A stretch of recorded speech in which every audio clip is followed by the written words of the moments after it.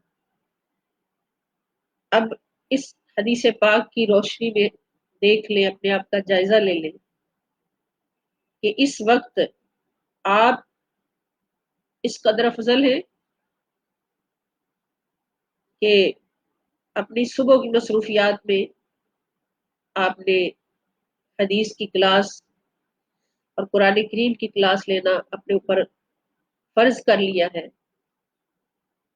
یا وہ لوگ افضل ہیں جو فضولیات میں پڑے ہیں، اس ٹائم کی قدر نہیں کر رہے.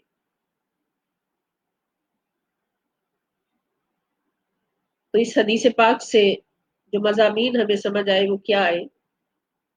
نمبر 1، علم کا ایک باب سیکھنا، جیسے یہ ہم نے ایک باب سیکھا، فی اور الذی کی ڈیفینیشن ہم نے سمجھی، تو علم کا ایک باب سیکھنا 1000 رکعت نفل پڑھنے سے افضل ہے. 1000 رکعت نفل پڑھنے میں کتنا ٹائم لگتا ہے، اور ایک دم سے پڑھ بھی نہیں سکتے، اور پھر قبول ہوئے یا نہیں ہوئے یہ بھی اللہ جانتا ہے. اور جب ہم نے اپنی صبح سے مصروفیات میں علم سیکھنا رکھ لیا، تو علم کا ایک باب سیکھنے پر ہمیں 1000 نفل رکعت پڑھنے سے زیادہ ملتی. اسی لیے نبی پاک صلی اللہ تعالی وسلم نے جب مسجد نبوی شریف میں تشریف لائے تو 2 محافل تھی وہاں پہ، ایک محفل ذکر تھی، ایک محفل علم تھی. تو حضور علیہ السلام نے جس محفل کو پسند فرمایا وہ کون سی تھی؟ وہ محفل علم. محفل ذکر والوں کے پاس سے حضور گزرے تو مسکرا کے فرمایا، ہاں ٹھیک ہے ذکر کریں، لیکن ان کے ساتھ نہیں بیٹھے. جب آگے گئے محفل علم لگی تھی تو حضور علیہ السلام نے ان کو اپریشیٹ بھی فرمایا اور ان کے ساتھ بھی بیٹھے. اس سے پتہ چلتا ہے کہ جو صرف عبادت والے ہیں ضروری نہیں کہ نبی کریم صلی اللہ علیہ وسلم کے ساتھ بیٹھے ہوں، لیکن جو علم حاصل کرنے والے ہیں ان کو علم نہیں ملتا جب تک رسول اللہ صلی اللہ تعالی وسلم کی صحبت ان کو نہیں ملتی. علم والوں کو حضور اپنی صحبت سے بھی نوازتے ہیں. علم والوں کی مجلس میں حضور تشریف فرما بھی ہوتے ہیں، اس لیے کہ علم ہمیں معرفت خدا بندی تک پہنچاتا ہے۔ علم اللہ کو ماننے کا وسیلہ ہے، اللہ کو جاننے کا وسیلہ ہے، اللہ تعالیٰ کی معرفت کا وسیلہ ہے۔ اور یہاں پر مجھے ایک قول یاد آیا کسی اللہ والے کا، کہ علم یہ نہیں کہ تم 1000 کتابیں پڑھ لو، 1000 کتابیں پڑھنے کا نام علم نہیں۔ عالم وہ ہے جس کے دل میں خوف خدا پیدا ہو جائے۔ تو خوف خدا اسی وقت پیدا ہوتا ہے جب بندہ خدا کے قریب ہوتا ہے، خدا کی معرفت رکھتا ہے، پوری پوری معرفت رکھتا ہے۔ آج ہم سبق پڑھیں گے سورہ مومنون میں بھی، وہاں بھی یہ ذکر آئے گا کہ قرآن کریم نے جب فرمایا کہ اللہ کے قریبی بندے وہ ہیں جو نیکیاں کرتے ہیں پھر بھی روتے ہیں، ڈرتے ہیں کہ یا اللہ ہمیں معاف فرما دے، ہم سے کوئی غلطی تو نہیں ہوگی۔ جب یہ آیت نازل ہوئی تو حضرت عائشہ صدیقہ رضی اللہ تعالیٰ نے پوچھا کہ حضور کیا یہ ان لوگوں کے بارے میں ہے جو گناہ پہ گناہ کرتے ہیں، وہ ڈرتے ہیں کہ ہم خرچ کر رہے ہیں یا کوئی نیکی کر رہے ہیں تو اللہ تعالیٰ پتہ نہیں قبول فرمائے یا نہ فرمائے؟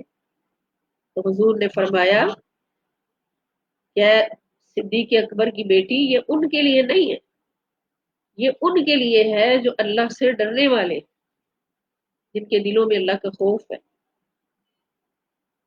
اور جو اللہ کی بارگاہ میں ہر وقت رجوع رکھنے والے، اللہ کی پہچان رکھنے والے، یعنی علماء باعمل ہیں، ان کے بارے میں یہ آیت ہے۔ تو عالم وہ نہیں ہوتا جو 1000 کتابیں پڑھ کے ڈاکٹریٹ کی ڈگریاں لے لے۔ عالم وہ ہوتا ہے کہ جس کے دل میں خوف خدا پیدا ہو جائے، اور وہ ایسا عالم ہوتا ہے کہ جو کتابوں سے کچھ نہیں سیکھتا، جس کے پاس علم حاصل کرنے کے لیے دنیاوی وسیلے نہیں ہوتے، بلکہ اس کا دماغ علم لدنی کا مرکز بن جاتا ہے، اس لیے کہ خدا کے قریب ہوتا ہے۔ تو اس حدیث پاک میں پہلا جو مضمون ہے وہ کیا ہے کہ علم کا ایک باب سیکھنا 1000 رکعت نفل پڑھنے سے افضل ہے۔ اور دوسرا مضمون جو ہمیں سمجھ آیا کہ علم ہمیشہ ایسے عمل پر فضیلت رکھتا ہے جو بغیر علم کے ہو، یعنی ایک عالم عمل کرتا ہے اور ایک علم کے بغیر شخص جو ہے وہ عمل کرتا ہے، تو عالم کا عمل جو ہے وہ علم کے بغیر عمل والے سے بہت فضیلت والا ہے۔ ابھی حدیث شریف کو دوبارہ پڑھ لیتے ہیں تاکہ ہمیں یاد ہو جائے۔ عن ابی ذر رضی اللہ تعالی عنہ قال قال علی رسول اللہ صلی اللہ علیہ وسلم لأن تغدو فتعلم بابا من العلم عمل به او لم يعمل خیر من ان تصلی 1000 رکعۃ۔ عن ابی ذر رضی اللہ تعالی عنہ قال قال لي رسول الله صلى الله عليه وسلم لأن تغدو فتعلم بابا من العلم عمل به او لم يعمل خیر من ان تصلی 1000 رکعۃ۔ مزید شام تک اس کو بار بار پڑھ کے پکا کر لے حدیث پاک کو۔ جب ٹیسٹ ہوگا تو آپ میں سے کسی سے بھی کہا جائے گا کہ فلاں موضوع کی حدیث، انشاءاللہ پھر اس وقت آپ کو یاد ہوگی۔ اب تیسرا پورشن ہمارے پاس ہے اس کلاس کا، سورۃ الکوثر۔ سورۃ الکوثر کے بارے میں سب جانتے ہیں کہ قرآن کریم کی سب سے چھوٹی سورت ہے آیات کے حساب سے، مگر شان و عظمت کے حساب سے اس کے اندر ایک وسیع سمندر ہے عظمت و شان مصطفیٰ صلی اللہ تعالی علیہ وآلہ وسلم کا، حضور علیہ السلام پر اللہ تعالیٰ کی عطاؤں کا، اور پھر حضور علیہ السلام کا آگے تقسیم فرمانا۔ تو اس سورہ مبارکہ کو ہم پڑھتے ہیں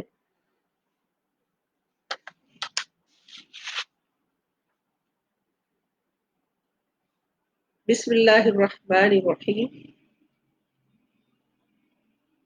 اس سورہ مبارکہ کے اندر الفاظ ہیں 12، سورت نمبر ہے 108، اس کی آیات ہیں 3، حروف اس کے اندر 42 42، اور دور نزول اس کا مکی ہے، رکوع اس میں 1 ہے، سجدہ کوئی نہیں، پارہ نمبر 30۔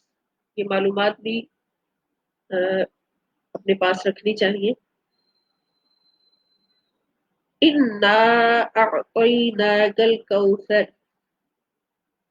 فَصَلِّ لِرَبِّكَ وَانْحَرْ إِنَّ شَانِئَكَ هُوَ الْأَبْتَرُ۔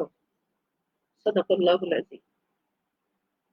اِنَّا، اس میں ان بے شک کے لیے جہاں بھی آئے اس کا معنی ہوگا بے شک، اور نا، ان اور نا کا مرکب ہے یہ۔ ان بے شک، نا ہم، نا کا صیغہ پہلے بھی آپ کو بتایا گیا ہے کہ جہاں بھی آئے تو اس کا مطلب ہوگا ہم، بے شک ہم نے، اعطینا، اعطینا،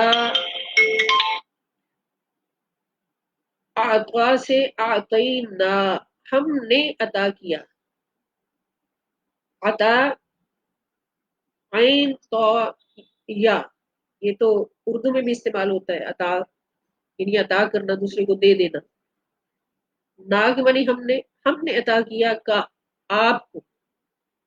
اب یہ کاف زبر کا جو ہے یہ واحد مذکر حاضر کی ضمیر ہے، یہاں پر اللہ تعالیٰ کے حضور نبی کریم صلی اللہ تعالی علیہ وآلہ وسلم کے لیے استعمال ہوئی ہے۔ اِنَّا أَعْطَيْنَاكَ، اللہ تعالیٰ فرما رہے کہ بے شک ہے میرے حبیب صلی اللہ علیہ وسلم، ہم نے آپ کو عطا کر دیا ہے، عطا کر دیا ہے۔ ایک لفظ ہوتا ہے عطا، دینا، اور ایک عین توئے سے عطا، اس کا معنی بھی دینا۔ فرق کیا ہے؟ عطا، جب عطا کا لفظ آتا ہے اس کا مطلب ہوتا ہے کہ بطور گفٹ دے دینا کسی کو چیز، اس کو مالک و مختار کر دینا، کسی کو مالک و مختار کر دینا۔ تو یہاں پر اللہ تعالیٰ کیا فرما رہے، کیا ہے نبی صلی اللہ علیہ وسلم، ہم نے آپ کو عطا کر دیا ہے، مالک کو مختار کر دیا ہے، کس کا؟ الکوثر، الکوثر کا۔ اب الکوثر کیا ہے؟ اس میں کل کائنات کی ساری نعمتیں، ساری عظمتیں، جو اللہ پاک نے نبی کریم صلی اللہ تعالی علیہ وآلہ وسلم کو عطا فرمائی، حضور کی عظمت سارے نبیوں سے افضل، حضور کا ذکر کہ اللہ رب العزت خود ازل سے ابد تک کے لیے اپنے نبی صلی اللہ علیہ وسلم کا ذکر فرما رہا ہے، درود پڑھ رہا ہے۔ ورفعنا لک ذکرک کا اللہ پاک نے دعویٰ فرمایا۔ پھر حضور علیہ السلام کو کثیر امت عطا فرمائی گئی، معجزات عطا فرمائے گئے، اور اس سے مراد نہر کوثر بھی ہے۔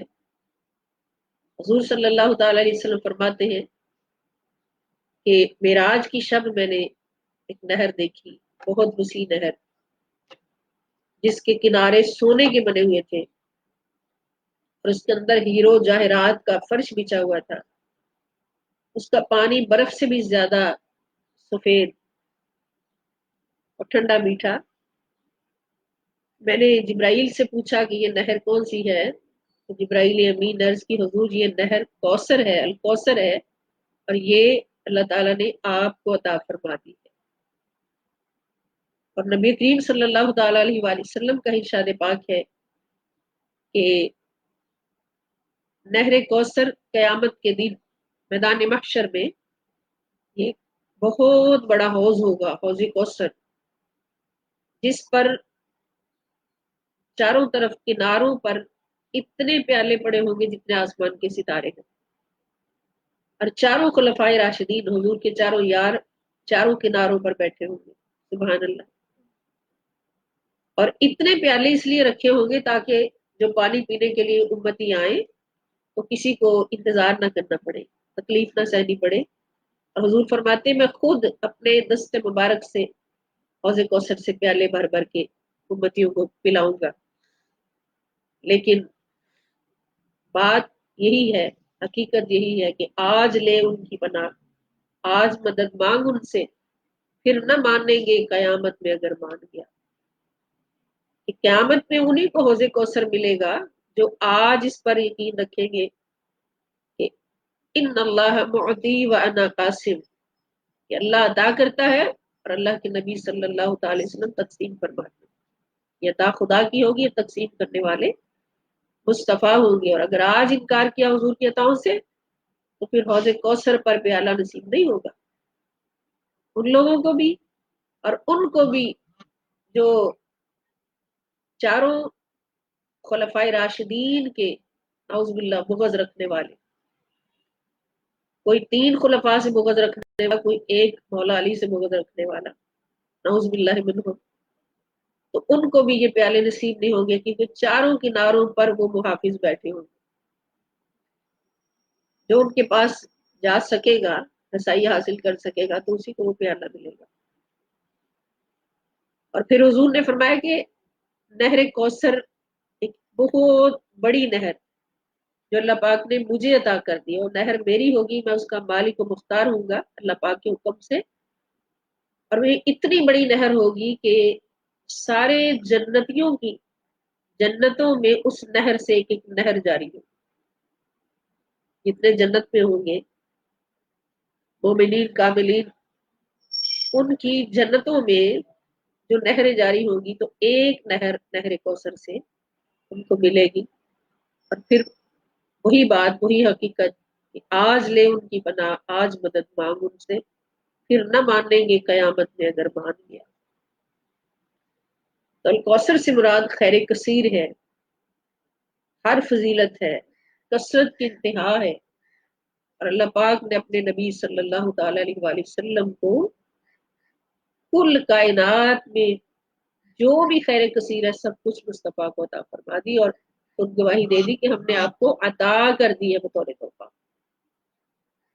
مالک خدا ہے، اور اللہ نے اپنی رضا سے اور اپنی محبتوں سے حضور کو نوازا کہ اپنے خزانوں کا مالک مصطفیٰ صلی اللہ علیہ وسلم کو کر دیا، اور انا اعطیناک الکوثر کی گواہی دے کر اس بات کی تصدیق فرما دی۔ اب اس میں ہم غور کریں کہ جہاں بھی اللہ تعالیٰ، یہ باتیں بڑی ضروری ہیں اس لیے مجھے کرنا پڑتی ہیں، کہ جہاں بھی اللہ کریم اپنے پیارے حبیب صلی اللہ تعالی علیہ وآلہ وسلم کی عظمتوں کا ذکر فرماتے ہیں تو اس کے ساتھ ہی اپنی عظمت بیان فرماتے ہیں کہ یہ کام ہم نے کیا ہے، یہ ضرور فرماتے ہیں۔ جیسے حضور کو رحمت للعالمین بنایا تو کیا فرمایا، وما ارسلناک الا رحمت للعالمین، بے شک ہم نے آپ کو رحمت للعالمین بنا کر بھیجا ہے۔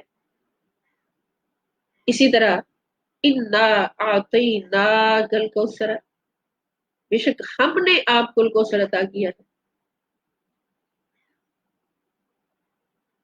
تو ایسا کیوں؟ اس لیے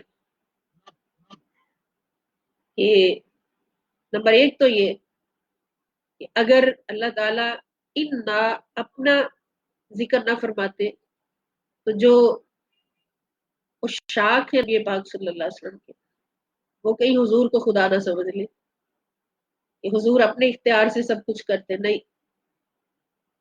خالق اللہ ہے اور حضور مخلوق ہے۔ نبی کریم صلی اللہ تعالی وسلم کی عظمتیں وہ ہیں کہ جن کو سوائے خدا کے کوئی نہیں جان سکتا، اور وہ ساری کی ساری عظمتیں اللہ تعالیٰ نے حضور کو عطا فرمائی، اور عظمتوں کے سب سے اعلیٰ مقام پر بٹھایا کہ اللہ کے بعد حضور کا مقام ہے۔ لیکن یہ سب کچھ اللہ کی عطا سے،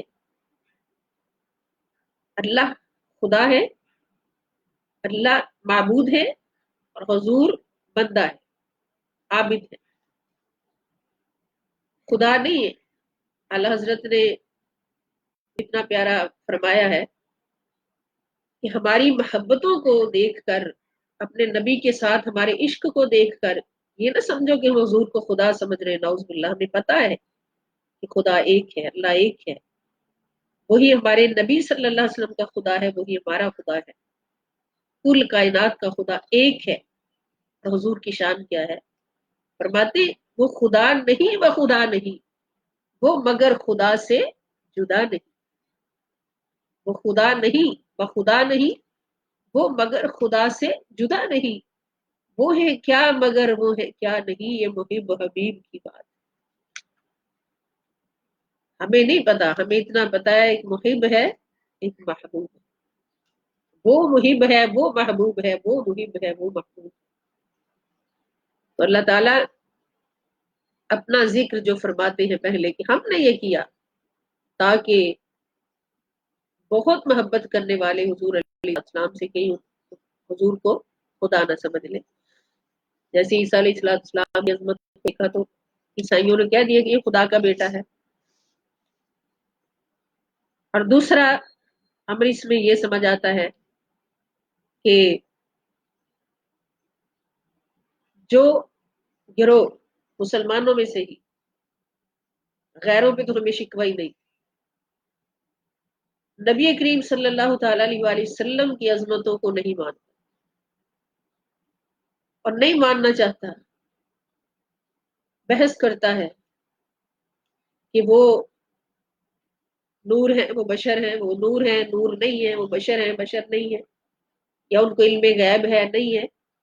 جو نبی کریم صلی اللہ تعالی علیہ وآلہ وسلم کی عظمتوں میں بحث کرتا ہے، ماننے کے لیے تیار نہیں ہوتا، بہت سارے لوگوں کو ہم اپنی آنکھوں سے دیکھتے ہیں، تو وہ یہ جان جائیں کہ یہ عظمتیں خود رسول اللہ صلی اللہ علیہ وسلم نہیں فرما رہے، یہ عظمتیں تو خود مصطفیٰ کا رب ہمیں بتا رہا، تو پھر نتیجہ تن کیا ہوگا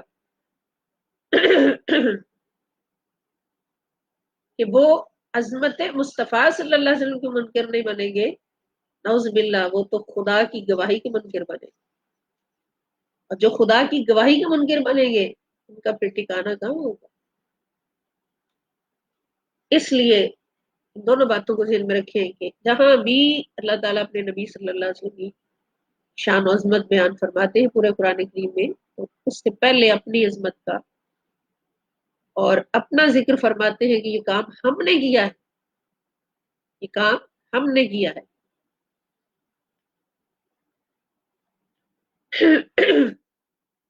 تو بے شک ہم نے آپ کو الکوثر عطا فرما دیا ہے۔ اب اس کے شکرانے کے طور پر اور اس کی حفاظت کے طور پر دیکھیں، جب کوئی کسی کے پاس قیمتی چیز ہوتی ہے تو اس کی حفاظت کرنا بہت ضروری ہوتا ہے۔ اس کی حفاظت کے لیے ہم پتہ نہیں کیا کیا کرتے ہیں۔ کسی کے پاس دولت ہوتی ہے، وہ لاکرز لیتا ہے، وہاں پہ اتنے کرائے دیتا ہے، کسی نے اپنے گھر کی حفاظت کے لیے گارڈ کھڑے کیے ہوتے ہیں۔ اس کا مطلب جو چیز اعلیٰ ملتی ہے تو اس کی حفاظت ضروری ہوتی ہے۔ تو جب اللہ پاک نے الکوثر عطا کرنے کا وعدہ فرمایا تو پھر فرمایا کہ سامان حفاظت بھی رکھنا ہے اس کی حفاظت کے لیے، اور وہ کیا ہے کہ فصلی، فاپس سلی، نماز پڑھو، صلات پڑھو، یہ فعل امر ہے واحد مذکر حاضر کے لیے، سلی، بس آپ نماز پڑھو، لی کے لیے، ربی کا اپنے رب، یعنی اپنے رب کی بارگاہ میں نماز پڑھتے رہو،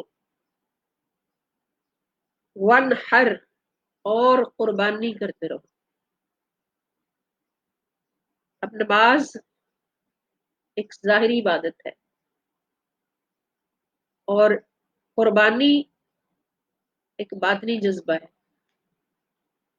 اب اس قربانی سے مراد صرف بڑی عید آئے تو بکرے اور گائے ذبح کرنے کا نام قربانی نہیں ہے۔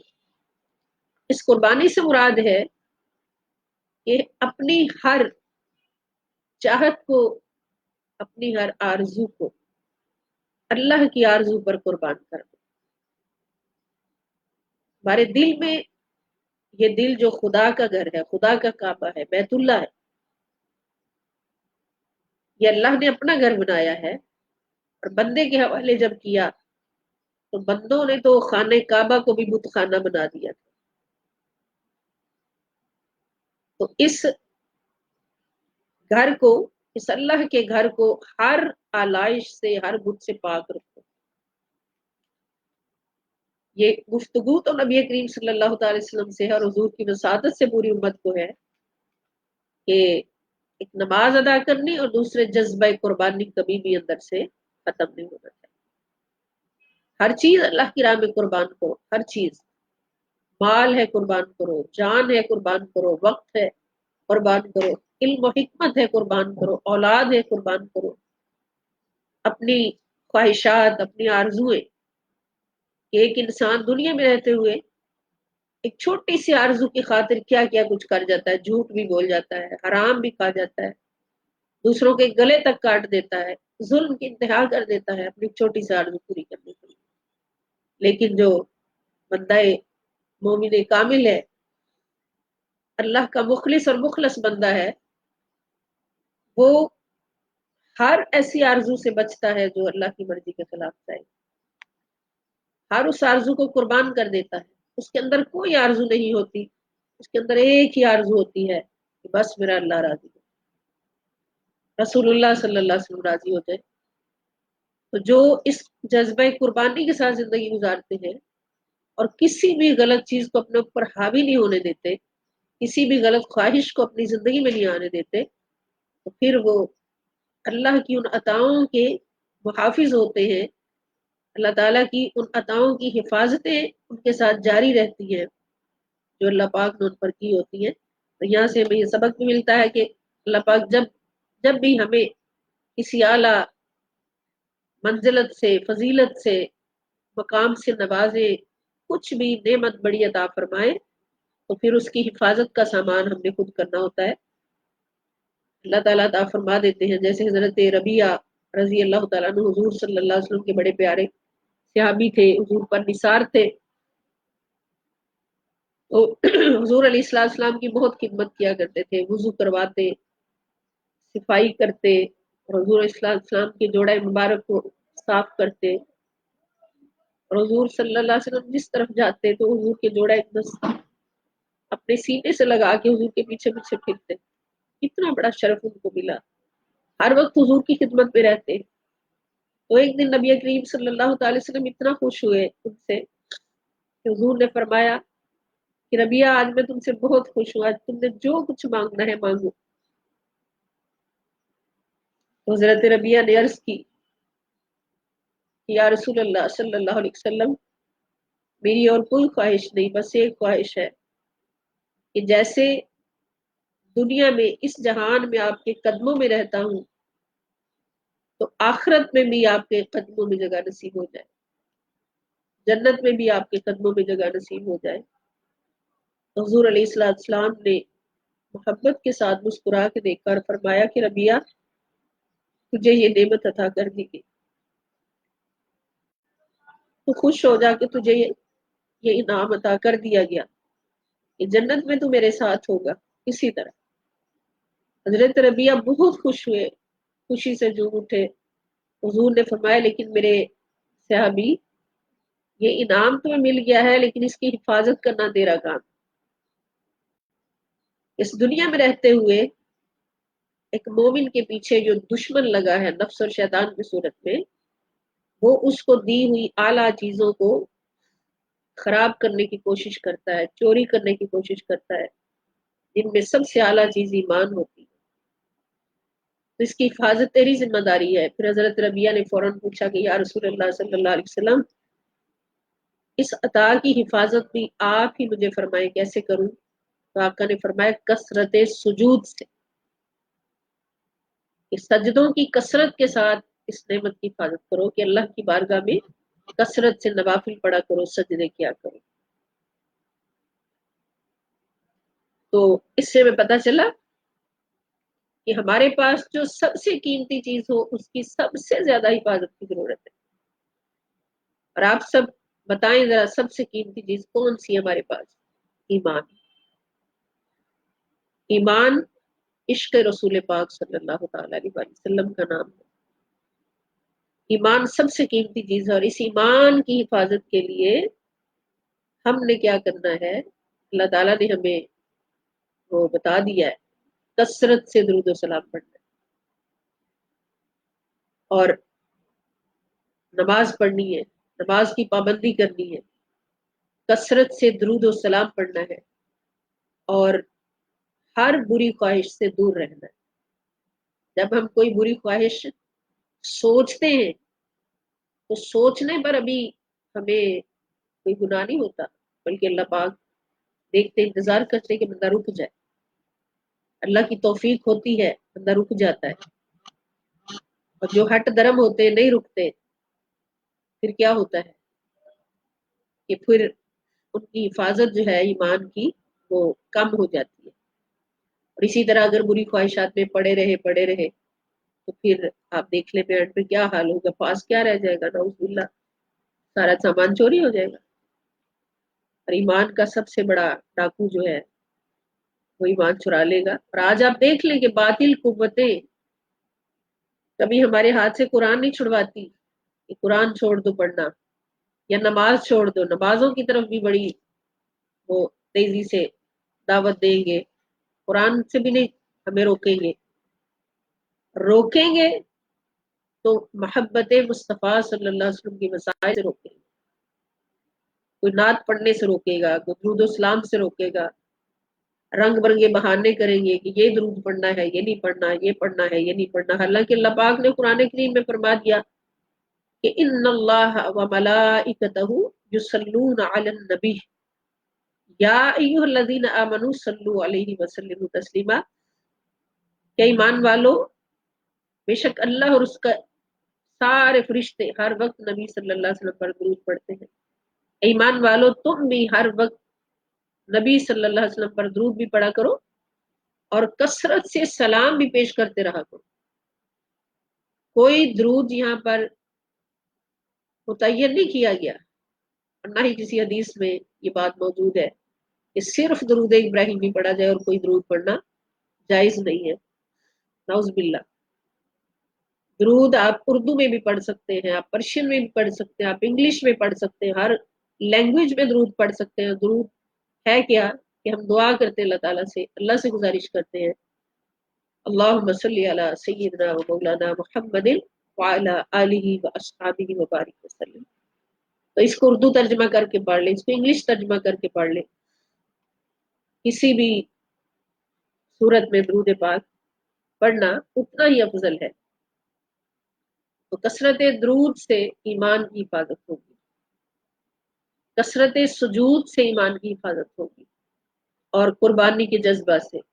یہ اللہ پاک نے ہمیں یہاں پہ سارا ہتھیار دے دیے کہ فصلی لربک کا، اور سلی جو ہے اس کے اندر نماز کا بھی حکم ہے، اور سلی صلات درود کے لیے بھی صلات کا ہی لفظ ہے، آپ دیکھیں نماز کے لیے بھی صلات کا لفظ ہے اور درود کے لیے بھی صلات کا لفظ۔ اس کا مطلب ہے کہ نماز درود کے بغیر نہیں ہے، درود نماز کے ساتھ ہے، نماز درود کے ساتھ، اور جذبہ قربانی سے حفاظت ہوگی۔ پھر جو آپ کو برا بلا کہتے ہیں، آپ کو ختم کرنا چاہتے ہیں، آپ کو ابتر کہتے ہیں، جیسے کفار نے کہا ان کا تو کوئی بیٹا نہیں ہے اس لیے ان کی نعوذ باللہ نسل آگے نہیں چلے گی، تو اللہ پاک نے فرمایا کہ ہم نے تو آپ کو سارے جہانوں کی کثرتیں عطا کر، ایک بیٹا کیا رہ گیا۔ اور پھر اللہ پاک نے وعدہ فرمایا کہ محبوب باقیوں کی نسل بیٹوں سے چلے گی اور تیری نسل میں فاطمہ سے چلاؤں، اس لیے حضرت فاطمہ الزہرا رضی اللہ تعالیٰ عنہا کا یہ مقام ہے کہ وہ جنتی عورتوں کی سردار ہیں، اور ان کی عظمت ہے کہ جتنے پوری دنیا میں سادات کرام ہیں وہ ساری حضرت فاطمہ کی اولاد، حضرت فاطمہ کے صاحبزادے حضرت امام حسن اور حسین علیہ السلام کی اولاد۔ تو حضور علیہ السلام پھر اللہ پاک نے وعدہ فرمایا اور پھر فرمایا کہ یہ جو آپ کو نعوذ باللہ کروڑ بار نعوذ باللہ ابتر کا لفظ استعمال کر رہے ہیں، ان شانئک هو الابتر، ان بے شک شانئک آپ کا دشمن، والابتر وہی بے اولاد بے مراد ناکام اس دنیا سے جائے گا، نامراد ہوگا، بے اولاد ہوگا، ناکام ہوگا اور اس دنیا سے جائے گا۔ پھر ایسا ہی ہوا کہ جن لوگوں نے یہ لفظ حضور کے حق میں بولا تھا ان کو اللہ پاک نے بے اولاد اور نامراد اس دنیا سے مار کے بھیجا۔ اور حضور علیہ السلام کی ذریت کرام پوری دنیا میں کثرت کے ساتھ موجود ہے، حضرت فاطمہ کی نسل سے، حضرت فاطمہ کی اولاد سے، اور پوری عظمتوں کی حامل ہے۔ سید زادہ جہاں بھی ہو یا سید زادی جہاں بھی ہو، تو اس جو عظمتیں اللہ پاک نے عطا فرمائی ہیں وہ کسی اور کے نصیب میں نہیں ہوتی، اور یہ نعمت ہے نبی کریم صلی اللہ تعالی علیہ وآلہ وسلم کی اولاد ہونے کی۔ تو اس سے امت کے لیے بھی، امت کے مسلمانوں کے لیے، مومنوں کے لیے بھی درس ہے کہ کسی کے کہنے پر دکھ نہ کیا کرو، اللہ پہ بھروسہ رکھا کرو۔ جو نعمتیں اللہ پاک نے آپ کو عطا فرمائی ہیں بس ان کی حفاظت رکھو، کثرت سجود سے اور کثرت درود سے ان کی حفاظت رکھو، بے شک تم ہمیشہ سربلند رہو گے اور تمہارا دشمن ہی نامراد ہوگا۔ ایک مقام پر اللہ پاک نے اور بھی وعدہ فرمایا ہے کہ وَأَنْتُمُ الْأَعْلَوْنَ إِن كُنتُم مُؤْمِنِينَ، کہ بے شک تم ہی سربلند رہو گے، ہمیشہ تمہارا سربلند رہے گا، تم ہی فتح یاب رہو گے، ان کنتم مومنین، شرط یہ ہے کہ تم مومن ہو کے دیو، ایمان کامل کے ساتھ زندگی گزارو گے۔ ایمان کامل کس کا ہے؟ جو ہر وقت اپنے نبی کے ساتھ اپنے نبی کے ساتھ ہے۔ حدیث شریف کل بھی میں نے آپ کے سامنے پیش کی تھی کہ ایمان کس کا مکمل ہے؟ کہ جس کے دل میں حضور نے فرمایا میری محبت اپنی اولاد سے، اپنے والدین سے، دنیا کے سارے رشتوں سے، حتی نفسی اپنی جان سے بھی زیادہ ہوتا ہے۔ تو پھر ایمان والوں کے پاس سب سے بڑی دولت ایمان ہے، اور وہ عشق رسول پاک صلی اللہ علیہ وسلم۔ تو اس دولت کی حفاظت کے لیے کیا کرنا ہے؟ فصلی ربک وانحر، اللہ کی بارگاہ میں کثرت سجود بھی رکھنا ہے، نماز بھی ادا کرنی ہے، اور اپنے دل کا رخ بھی اللہ کی طرف رکھنا ہے۔ ان دونوں صلی لربک وانحر، صلی لربک اس سے مراد ظاہری رخ اپنا اللہ کی طرف رکھنا ہے، وانحر اور اپنا باطنی رخ بھی اللہ کی طرف رکھنا ہے، اپنے باطن کا رخ بھی اللہ کی طرف رکھنا ہے اور ظاہر کا رخ بھی اللہ کی طرف رکھنا ہے، اور مصطفیٰ صلی اللہ علیہ وسلم کی طرف رکھنا ہے۔ انشاءاللہ ہمارا دشمن ہمیشہ نامراد ہوگا۔ دشمن کتنا ہی زور لگا لے، نبی کے غلاموں کو کبھی ہرا نہیں سکتا۔ اور اس کی بہت بڑی مثال ہمارے پاس جنگ بدر کی صورت میں علامہ اقبال نے بڑے پیارے ان کے بارے میں فرمائے الفاظ کہ تھے ان کے پاس 2 گھوڑے، 6 زرہیں، 8 شمشیریں، اور بدلنے آئے تھے وہ لوگ دنیا بھر کی تقدیریں۔ یہ لشکر ساری دنیا سے انوکھا تھا، نرالا تھا، کہ اس لشکر کا ہادی ایک کالی کملی والا تھا۔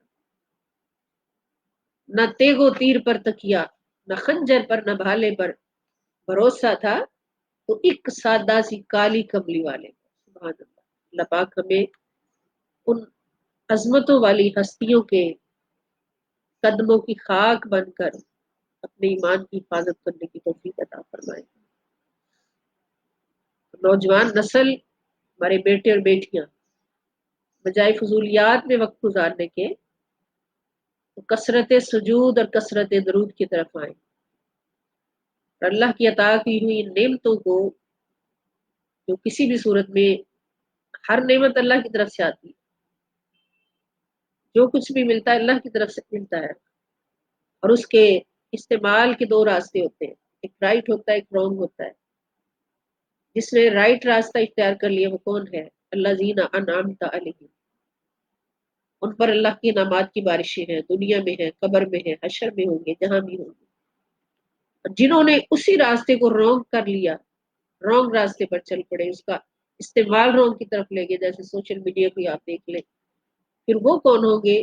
وہ ہے المغضوب علیہم الضالین، وہ جن پر اللہ کا غضب ہو جاتا ہے، اللہ جن سے نعوذ باللہ ناراض ہو جاتا ہے، اور وہ گمراہ ہو جاتے ہیں سیدھے راستے سے۔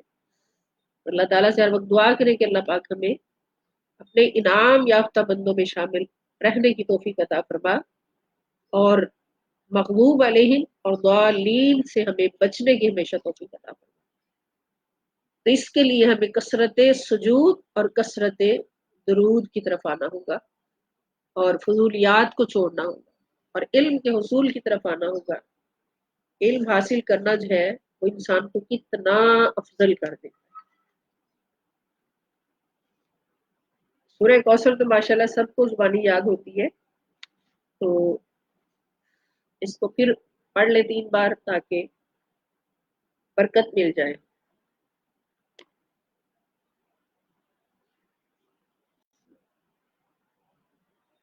اب ہمارا چوتھا پورشن ہے سورہ مومنون کی آیات جو ہم نے شروع کی ہوئی ہیں۔ اس میں آج ہم نے پڑھنی ہے سورہ مومنون۔ پڑھنے کے لیے قرآن کریم اپنے سامنے رکھا کریں، پارہ نمبر 18 ہے اور سب سے پہلی سورت ہے۔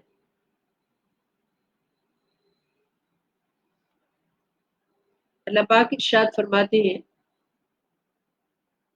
کہ ثم انشأنا من بعدهم قرونا آخرین، آیت نمبر 42۔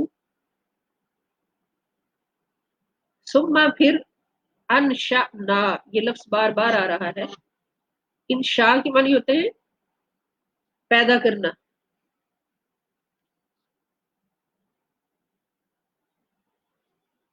اچھا، یہاں پر انشاء یہ لفظ 2 طرح سے آتا ہے، 2 صورتوں میں، ایک انشاء اور ایک ان الگ اور شاء الگ۔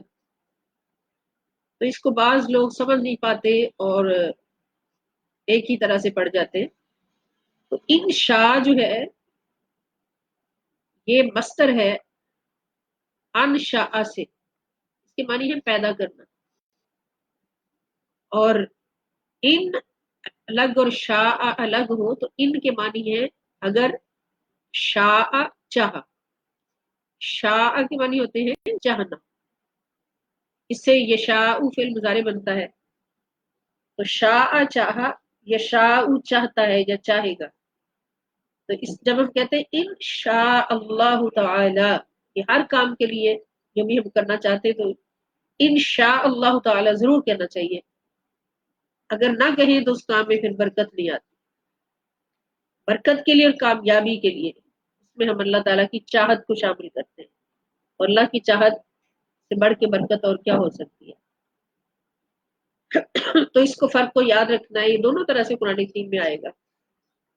انشاء جو ہے یہ اکٹھا لکھا ہوتا ہے، اور انشاء اللہ والا وہ الگ الگ ہوتا ہے، اور دونوں میں فرق بھی ہے لکھنے میں۔ اس میں انشاء ہے، آخر میں حمزہ نہیں ہے، اور اس میں ان الگ ہے، شاء الگ ہے، اس میں شاء آخر میں حمزہ آتا ہے اگر اللہ نے چاہا۔